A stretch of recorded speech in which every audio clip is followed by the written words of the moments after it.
सो भाई लोग, आप सभी का स्वागत है आज के एक नए वीडियो के अंदर। इस वीडियो में बात करने वाले इंजीनियरिंग मैथमेटिक्स 4 को हम लोग कैसे क्लियर कर सकते हैं और 6 मॉड्यूल में से हमें कौन सा मॉड्यूल करना चाहिए और कौन कौन से टॉपिक्स एग्जाम में मतलब आते ही आते हैं कंपलसरी। सो इजीली बात करते हैं। अगर आप लोग इतना कर लोगे ना तो मैं गारंटी देता हूँ आप लोगों को केटी नहीं लगेगा इंजीनियरिंग मैथमेटिक्स 4 में। और बहुत लोग को डर लगता है कॉम्प्लेक्स इंटीग्रेशन है जेड ट्रांसफॉर्म में कैसे करें, केटी लग जाएगा। डरने की बात नहीं है, अपन आइडिया निकालेंगे कैसे पास होना है और कौन सा मॉड्यूल करना है कौन सा नहीं करना है। लेफ्ट साइड में आप देख रहे होगे ये पेपर पैटर्न है और राइट साइड में आप देख रहे होगे मॉड्यूल्स एंड टॉपिक्स के नाम लिखे हुए पूरे। तो सबसे पहले हम लोग मैथमेटिक्स 4 की बात करते हैं, इसके पेपर पैटर्न की। तो सबसे पहला क्वेश्चन आता है कंपलसरी क्वेश्चन। आप सभी को पता है कि इंजीनियरिंग में जो भी पहला पेपर होता है उसका क्वेश्चन नंबर 1 ही जो होता है वो कंपलसरी क्वेश्चन होता है और वो 20 मार्क्स का है। इसमें क्या पूछते हैं आप लोग को, इसमें से सबसे पहले आपको eigen values, complex integration, linear programming और प्रोबेबिलिटी के क्वेश्चन आते हैं। ठीक है, पेपर पैटर्न बाद में डिस्कशन करते हैं। सबसे पहले डिस्कशन करेंगे कौन सा मॉड्यूल करना है कौन सा नहीं करना है। ठीक है, उसके बाद हम पेपर पैटर्न पे जाएंगे तो आप लोग को भी आसानी रहेगा समझने के लिए। देखो गाइस, सीन ऐसा है कि हमें इतना एम रखना है कि हमें पास नहीं होना है, हमें 40-50 के आसपास जाना है। तो कैसे जा सकते हैं, देखो पहला मॉड्यूल हमें कैसे भी करके करना है। सबसे ईजी मॉड्यूल है, कैंसिल क्यों कर रहा हूँ भाई। ये पहला मॉड्यूल जो है matrices, linear algebra, theory of matrices, इसका वेटेज है 20 to 25 मार्क्स का और वो कंपलसरी क्वेश्चन आता है। इसमें 3 ही टॉपिक अपने को पढ़ना है, eigen value, eigen vectors, Cayley Hamilton theorem और डायगोनलाइजेबल और नॉन डायगोनलाइजेबल। सब एक जैसा ही है, ये तीनों टॉपिक भी एक जैसा ही है, बस थोड़े मेथड अलग है। ये जो क्वेश्चन है 11 मार्क्स के लिए आपको आता है। कितना? 11 मार्क्स के लिए। कैले-हैमिल्टन थ्योरम 6 मार्क्स से 8 मार्क्स के लिए पूछता है, डायगोनलाइजेबल 6 या 8 मार्क्स के लिए पूछता है। कभी अगर ये 6 मार्क्स के लिए पूछा तो ये 8 मार्क्स के लिए पूछता है, कभी ये 6 मार्क्स के लिए पूछा तो ये 8 मार्क्स के लिए। लेकिन ऊपर का जो आपका क्वेश्चन है वो 11 मार्क्स में देखने मिलेगा। इसमें क्वेश्चन नंबर 1 में कंपलसरी में आइगन वैल्यूज का क्वेश्चन देखने मिलेगा और फिर उसके बाद आइगन वैल्यू, आइगन वेक्टर साथ में 6 मार्क्स के लिए आता है।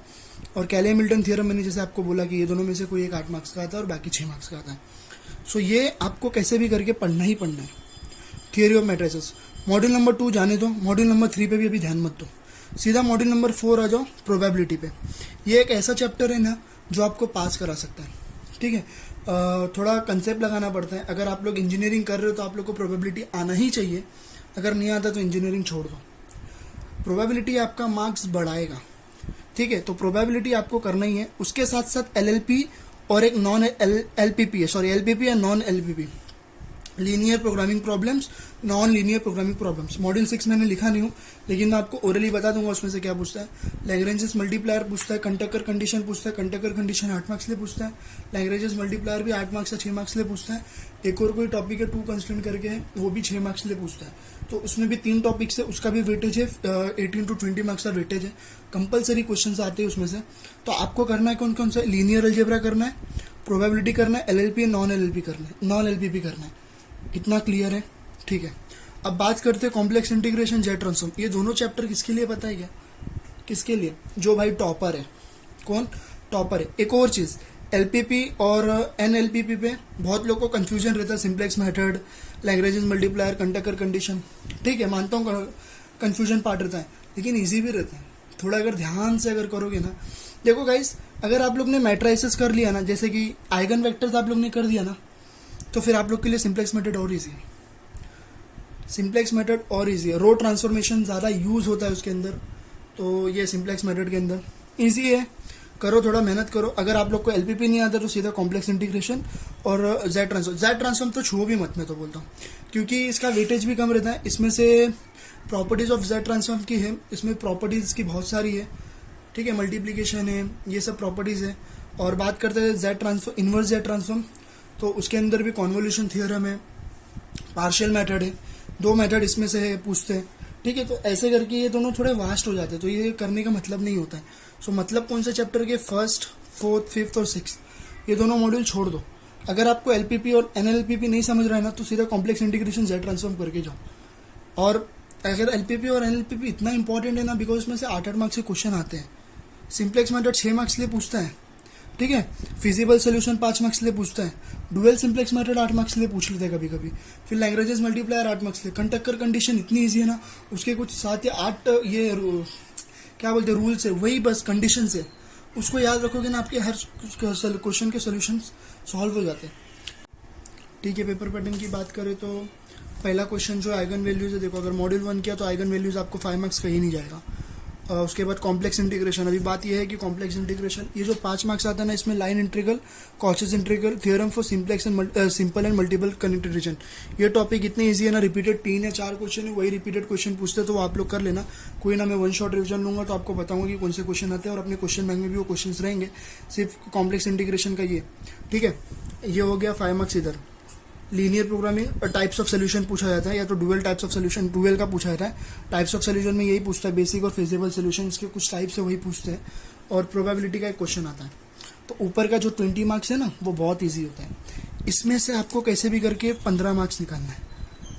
कितना मार्क्स? 15 मार्क्स। चलो मान लो आप लोग ने कॉम्प्लेक्स इंटीग्रेशन को छुआ ही नहीं, बाकी का 15 में से अगर आप लोग ने 12 भी निकाला तो बहुत है ना। चलो 1-2 मार्क्स इधर उधर गया, 12 मार्क्स निकल गया। अब बात करते हैं क्वेश्चन नंबर 2 से लेके क्वेश्चन नंबर 6 में से कोई भी 3 क्वेश्चन हमें अटेम्प्ट करना है। अब कैसे भी करके कोई भी 3 क्वेश्चन अटेम्प्ट करना है, तो बात करते हैं कौन सा क्वेश्चन अटेम्प्ट करना है। ये जो मैंने बताया कि कौन सा मॉड्यूल के साथ। क्वेश्चन नंबर 2 में कॉम्प्लेक्स इंटीग्रेशन का 6 मार्क्स का क्वेश्चन पूछते हैं यूजिंग कॉचेस रेसिड्यू थ्योरम का। ठीक है, हम लोग छूना ही नहीं है। Verify Cayley Hamilton theorem, solve by simplex method. Module 1 तो करोगे ना, मॉड्यूल 1 के बाद सिंप्लेक्स मेथड तो सॉल्व करना ही है आप लोग को। तो फिर आपका ये 6, 8 और 14 मार्क्स हो गया। मान लो यहां से भी कट वट के आप लोग को सिर्फ 10 मार्क्स मिला। कितना मार्क्स मिला? 10 मार्क्स मिला। क्वेश्चन नंबर 3 की बात करते हैं, probability obtains Taylor's and Lagrange expansion using method of Lagrange multipliers. NLLP का क्वेश्चन है। मैंने बोला था आप लोग को प्रोबेबिलिटी करना है और एनएलएलपी भी करना ही है। क्वेश्चन नंबर 3 में प्रोबेबिलिटी का इसमें क्वेश्चन थोड़ा टफ आता है, तो मान लो आपने क्वेश्चन नंबर 3 को फिलहाल के लिए स्किप कर दिया। क्वेश्चन नंबर 4 पे जाते हैं। इसमें पूछते हैं प्रोबेबिलिटी है एनएलएलपी का question, find the inverse jet transform show the matrix of A is diagonalisable.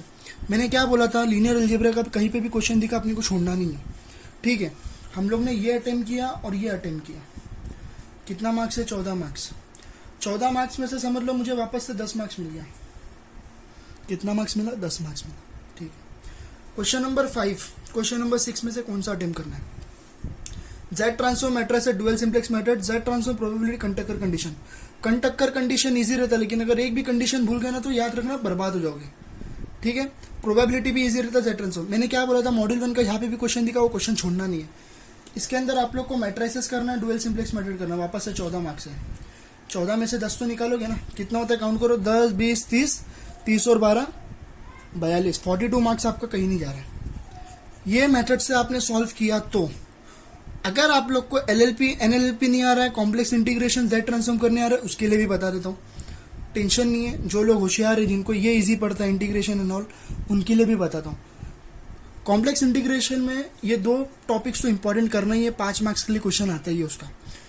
Tailors and Laurent series, residues, Cauchy residue theorems, ये 6 मार्क्स का क्वेश्चन आता है और ये 8 मार्क्स का क्वेश्चन आता है। टेलर्स एंड लॉरेंज सीरीज इतना इंपॉर्टेंट है ना ये टॉपिक कि 8 मार्क्स का एक क्वेश्चन आता है। जेड ट्रांसफॉर्म की बात करें, इनवर्स जेड ट्रांसफॉर्म करके ही जाना, उसके अंदर 2 टॉपिक्स है, ये पार्शियल मेथड है और कॉन्वोल्यूशन थ्योरम है। जिन्होंने लैपलास ट्रांसफॉर्म और इनवर्स लैपलास ट्रांसफॉर्म किया रहेगा उनको पता है कि पार्शियल मेथड और कॉन्वोल्यूशन थ्योरम क्या होता है। सो इनवर्स जेड ट्रांसफॉर्म भी वैसा ही है। ठीक है, वो ये कर लेना। प्रॉपर्टीज ऑफ जेड ट्रांसफॉर्म जैसे मैंने बताया था कि लैपलास जिन्होंने किया है, first shifting method, multiplication, division, वो सेम इसका भी प्रॉपर्टीज है जेड ट्रांसफॉर्म का। ठीक है, तो यही कुछ फर्क है और कुछ नहीं है। सो इतना सा ओवरऑल आप लोग को समरी बताना था। अभी आप लोग के ऊपर है आपको कैसा पढ़ना है। मैंने तो आप लोग को बता दिया कि ये टाइप से पेपर्स बनता है और यही टाइप के क्वेश्चन पूछते हैं। बाकी आपके ऊपर है, आप लोग को फॉलो करना है, करो, नहीं करना है मत करो। खुद के ऊपर भरोसा है, खुद को पूरा करना है। मॉड्यूल 6 के 6 वैसा भी करो। मैंने ऐसे एकदम मार्क्स कट पिट करके भी 42 मार्क्स तक तो लेके आया हूँ। और अगर आप लोग अच्छे से करोगे, 3 क्वेश्चन अटेम्प्ट करोगे तो 50 के ऊपर भी जा सकता है आपका मार्क्स। सो बस यही सब बताना था आप लोग को। सो अभी हम लोग महा रिविजन भी शुरू करने वाले हैं, 1 shot revision, M2, M4, M3 का। टाइम ही नहीं मिल पा रहा है गाइज। ठीक है, मिलते अगले नए वीडियो के लिए। Thank you.